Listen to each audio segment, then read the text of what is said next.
Mas, meu querido Guilherme Mendes, o Brasil não é só esse país que você falou. O Brasil tem outras coisas. Ele acaba de cair no índice de percepção da corrupção em 2024. O Brasil conseguiu registrar a pior nota e colocação desde o início da série histórica. A pesquisa foi divulgada pela Transparência Internacional. O país ficou na posição de número 107 entre 180 nações. É uma piora em relação a 2023, quando ocupava a colocação 104.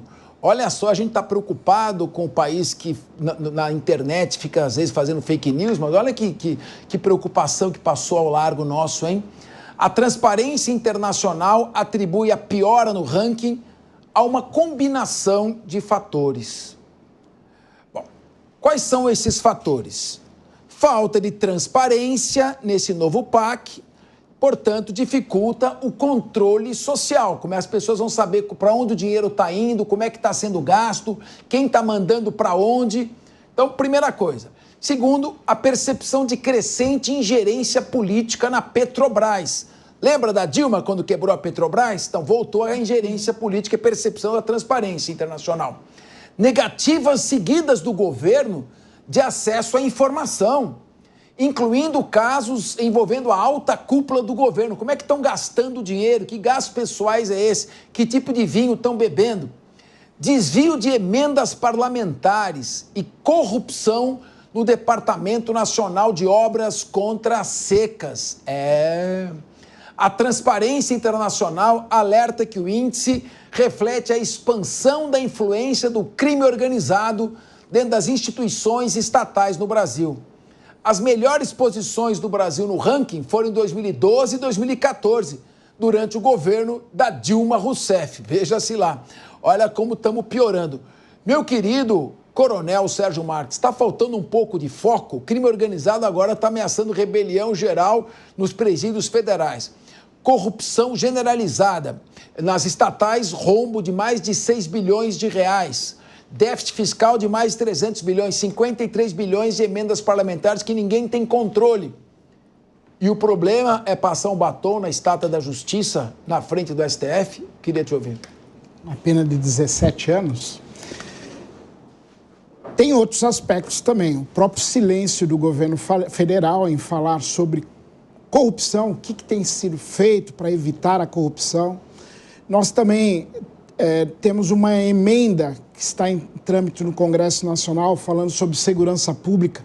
Lá, essa emenda foi proposta pelo ministro da Justiça e Segurança Pública, o ministro Lewandowski. Lá não se fala nada sobre corrupção. Então, a sensação que as pessoas comuns têm é que tudo isso está piorando. E o índice aqui apontado revela que, infelizmente, isso é uma verdade. Tudo está piorando no aspecto de corrupção. E corrupção tira dinheiro de hospitais, tira dinheiro de creches, tira dinheiro de alimentação básica para a população e só aumenta o rombo social. Agora, até quando iremos resistir a essas questões? Meu querido Rodolfo Maris, desperdício de dinheiro público. Sim. Gastos em áreas que não são prioritárias. São até importantes, mas não são prioritárias. Emenda parlamentar, 53 bilhões, emenda é bom, mas quando está sobrando dinheiro, dá aquela sobrinha do orçamento, é assim que se faz. Sobrou alguma coisinha no orçamento, os deputados distribuem nas suas bases, asfaltar aquela rua, mandar para aquela entidade, para a PA, enfim, é legal. Mas 53 bilhões é uma distorção do nosso orçamento. Sim. Gastos excessivos com os três poderes, gastos desmedidos, uma desordem administrativa, com salários completamente distorcidos para funções assemelhadas. E agora, falta de transparência e deficiência no controle da corrupção. Nós estamos aqui falando em defesa da democracia, porque o jeito diz que a terra é quadrada, o triangular em vez de redonda. Não tem outras prioridades, não? Capês, existem muitas e muitas prioridades aqui, né? Mas vamos atentar a essa agora. Vamos lembrar pleito de 2022 para presidente da República, quando a maior bandeira eleitoral dizia que transparência seria o DNA desse novo governo. Lula 3 prometeu vir num Brasil novo, naquele momento, com uma transparência que o Brasil jamais viu. Colocando a culpa, né, ou tentando dizer ali, semioticamente falando, que o governo Bolsonaro não havia sido transparente nas suas questões ou em tudo que fez. E o que nós estamos vendo agora, tempos depois, 3 anos depois, é uma total falta de transparência, tendo o seu primeiro lugar no ranking dessa queda no Brasil. O que a gente pode esperar nos próximos capês? É uma queda ainda na educação, é uma queda ainda no setor da saúde, é uma queda no setor econômico, é uma queda em todos os setores, porque me parece que com todos esses ministérios que o Lula criou, ainda não conseguiu colocar pessoas gabaritadas para estar nessas pastas, e pouco se fala das pastas que pouco se movimentam no país. É a pasta dos povos indígenas, é a pasta dos esportes, é a pasta da educação. Pouco se fala dessas pastas, são prioritárias. Por exemplo, quando saiu o ranking da educação, eu estou aqui, confesso, ansioso para ver a colocação do Brasil nesse quesito, o que ainda não aconteceu. Mas a transparência, de fato, não está sendo, como prometido, o carro-chefe desse novo governo. Muito bem. Priscila Silveira, o carro-chefe desse novo governo é economia. Combater a censura. Vamos dizer o seguinte, pode ser assim? Queria te ouvir.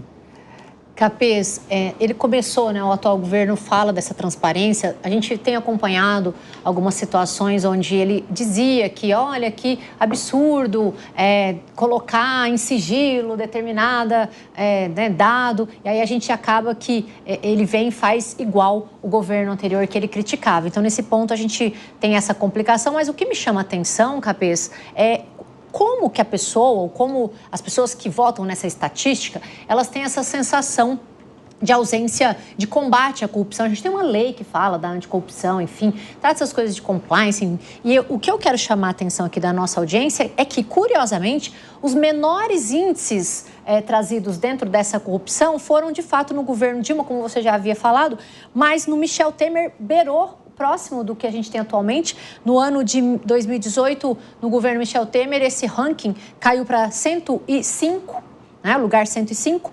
Depois, no governo Bolsonaro, curiosamente, em 2019, para 106. Muito similar, embora hoje, atualmente, 107 é o maior índice, é um índice, né, recorde aí. Agora, essa sensação não é só, né, o crime organizado nas estatais, as pessoas não têm mais confiança, elas se sentem, de alguma forma, sem saber o que está acontecendo, essa raiz do crime organizado. Também a gente tem, Capês, que traz uma sensação de insegurança para as pessoas, são esses arquivamentos, né, essas anulações de condenações. Isso traz para a população em si, na verdade, um descrédito, né? Porque não entende, as pessoas não entendem. Em muitos casos de tráfico de drogas. Isso, tráfico de drogas, anulações de decisões. Então, traz para a gente desvio, a gente não pode deixar de falar, desvios de emendas parlamentares. Então, traz essa total, na verdade, insegurança, né? E principalmente para a população, para entender que não há um efetivo combate à corrupção que outrora foi dito que seria feito. Daí porque eu acho que esse ranking cai, né, nesse momento. Agora, o Guilherme Mendes, antes que você atribua o mérito a Dilma Rousseff,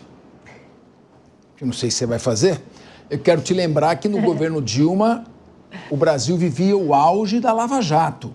Sim. Com várias operações, várias prisões, combatendo a corrupção, em alguns casos de maneira abusiva, violando direitos constitucionais, de maneira, aliás, precipitada, o que fragilizou a operação, com desvio de foco, mas antes isso do que nada. E a Lava Jato estava diminuindo os índices de corrupção e criando uma sensação maior de respeito ao erário. Hoje nós estamos discutindo nós estamos discutindo outros temas, né? Está todo mundo em cima das pessoas porque elas estão falando, escrevendo, não pelo que elas estão fazendo. Qual a sua avaliação, Guilherme Mendes? Capês, acho que no caso que você mencionou da ex-presidente Dilma, tem 2 aspectos. Esse é o primeiro que você colocou muito bem, o auge da Operação Lava Jato. E o segundo, que é propriamente um marco na transparência do Brasil, é a Lei de Acesso à Informação. Isso sim é um mecanismo que revolucionou a transparência pública no país. Daí, talvez, até por conta do ineditismo da lei e por conta de todo o uso que ela foi implementada de uma forma bastante frequente logo que ela foi promulgada, essa percepção tenha caído de uma forma mais acentuada, ou seja, a percepção de não corrupção no governo Dilma. Mas é importante a gente dizer o seguinte, esse índice é um índice de percepção, não é um índice fático. Especialistas, empresários são ouvidos de qual o seu sentir, o que você percebe sobre a corrupção. Então é opinião, nós não estamos falando aqui de fatos concretos. Se nós formos falar de fatos concretos, de acordo com o que você bem mencionou, só por exemplo nos casos da Petrobras, talvez ali fosse o ápice de uma sensação de corrupção, né, de uma maior corrupção no país, e não foi ao contrário. Então quer dizer, quanto mais corrupção se pegou, menos a população se sentia que o governo era corrupto. Por quê? Porque justamente esses desmandos, esses crimes, eles estavam sendo revelados. Sem dúvida, o governo Lula tem algumas questões a responder. A questão dos cartões corporativos, os gastos secretos, a decretação de sigilo, tudo aquilo que se criticou duramente no governo anterior, agora foi reeditado, talvez com outros nomes. E acho que também a questão das emendas parlamentares, na medida em que o Supremo Tribunal Federal cobra essa transparência, ele dá uma grande colaboração para que o cidadão se sinta mais contente, vamos assim dizer, em saber para onde está indo o dinheiro público. Essa iniciativa não veio do governo, é importante frisar, mas veio de uma das forças políticas, de uma das forças estatais, que foi a Suprema Corte do país. Quem sabe em 2026 a gente vai ter um índice, quer dizer, em 2025 ainda, né, que vai ser medido em 26, a gente vai ter um índice um pouquinho melhor. Vamos torcer para isso. Bem, haja otimismo.